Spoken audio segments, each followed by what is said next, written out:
Indonesia kini mengalami peningkatan mobilitas masyarakat seperti lonjakan kasus kedua di bulan Juli 2021 lalu.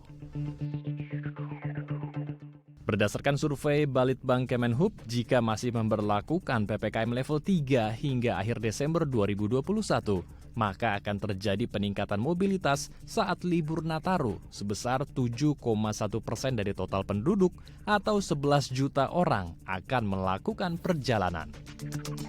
Fenomena ini pun tentu menjadi kekhawatiran bagi berbagai pihak.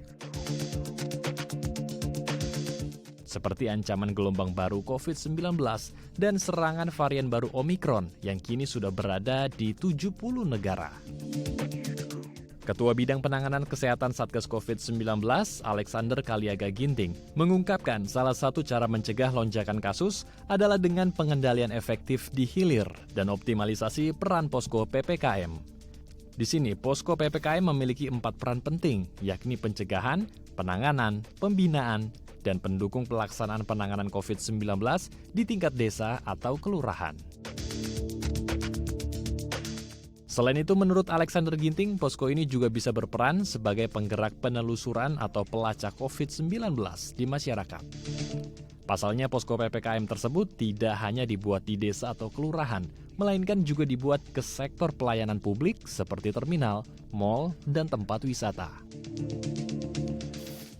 Jadi oleh karena itu posko di desa, posko di kelurahan ini menjadi basis. Basis di dalam rangka menggerakkan bagaimana 3M ini bisa terus dikendalikan. Kemudian yang kedua adalah posko PPKM di desa dan kelurahan juga menjadi motor untuk dilaksanakannya kontak tracing.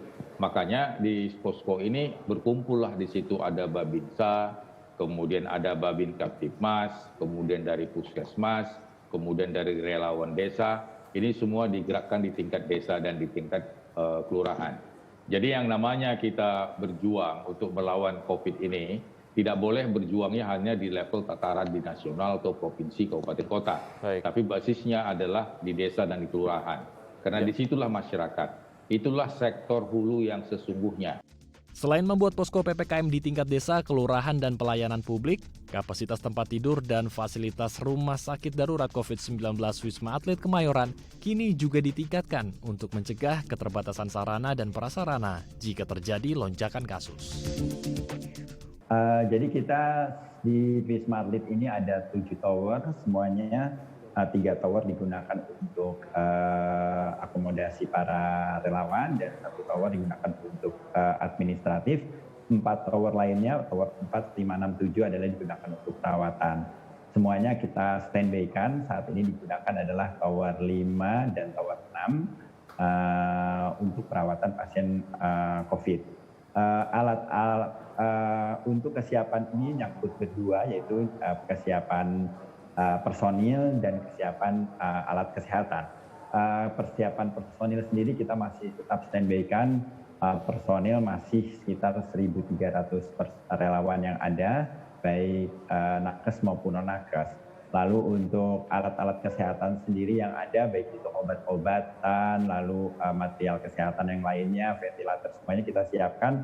Oksigen kita masih mampu sampai 4 bulan ke depan kita masih mampu jika nanti terjadi lonjakan pasien di Nataru.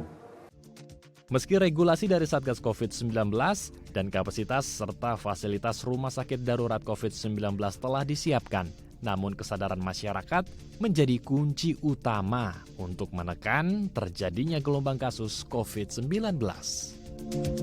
Ingat, pandemi COVID-19 belum usai. Mari tetap menerapkan protokol kesehatan, tetap menggunakan masker, menjaga jarak, mencuci tangan, menjauhi kerumunan, dan mengurangi mobilitas. Endro Pakpahan, Tim Liputan, DAI TV.